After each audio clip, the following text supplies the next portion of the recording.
sou Alexandre Faisal, médico ginecologista. Eu sou Rubens Vogt, psicanalista, e eu andei pensando, observando a clínica, que as mulheres reagem muito diferentemente, Alexandre, com relação à chegada do climatério.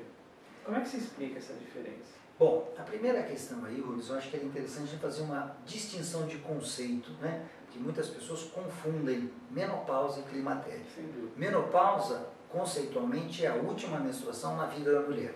Então, após um período de 12 meses sem menstruar, nós podemos dizer que essa mulher teve uma menopausa. Climatério é uma fase da vida da mulher. Conceitualmente, começa lá pelos 40 anos e vai até os 65 e inclui a menopausa. Bom, retomando a questão, muitas mulheres passam pelo climatério, que inclui a menopausa, sintomaticamente com um climatério muito descompensado, reclamando de muitos sintomas. Falta de calor, vagina seca, alterações cognitivas. Mas é bem verdade que você mencionou que muitas mulheres passam bem durante esse período. Eu acho que não dá para explicar só com explicações biológicas, eu acho que existem outras coisas. E aí eu queria devolver para você para escutar o seu comentário. É inquestionável a participação dos fatores hormonais, porque afinal de contas é isso a marca registrada do climatério, mas aquilo que eu observo é que a vivência do climatério, ela não acontece no climatério, mas na verdade ela se constrói ao longo da vida, mesmo que a mulher, quando jovem, praticamente não pense nisso. A vivência do climatério depende de uma história e de uma identidade feminina que a mulher constrói ao longo da vida. E as reações que ela vai ter ao climatério dependem dessa história.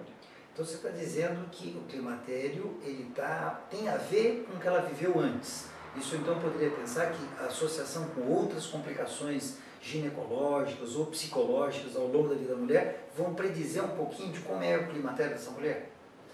Eu não diria apenas complicações, eventualmente, ginecológicas, né? Mas eu diria a maneira como ela viveu o fato dela ser mulher. Isso remete à própria história de como ela se tornou mulher na puberdade, como ela viveu a feminilidade dela numa relação, num casamento, como ela viveu a maternidade, quer dizer, o quanto ela pode chegar à fase do climatério com a sensação de ter se realizado em outras fases da vida dela como mulher.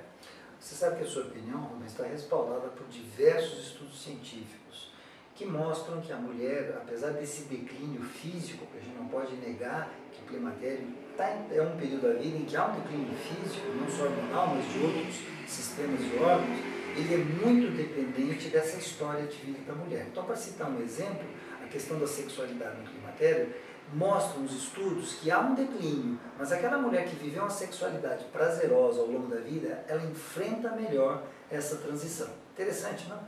Sem dúvida, é exatamente essa a minha experiência.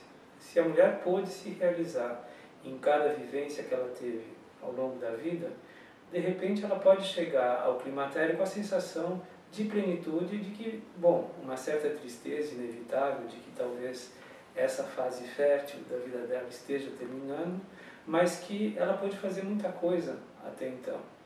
E, ao contrário, né, mulheres que viveram experiências difíceis ligadas à feminilidade, realmente vivem o climatério como uma espécie de ter que correr atrás, vamos dizer assim, correr atrás do prejuízo, né? Quer dizer, viver aquilo que elas não puderam viver em outros momentos da vida dela, e isso causa muita angústia e às vezes até depressão.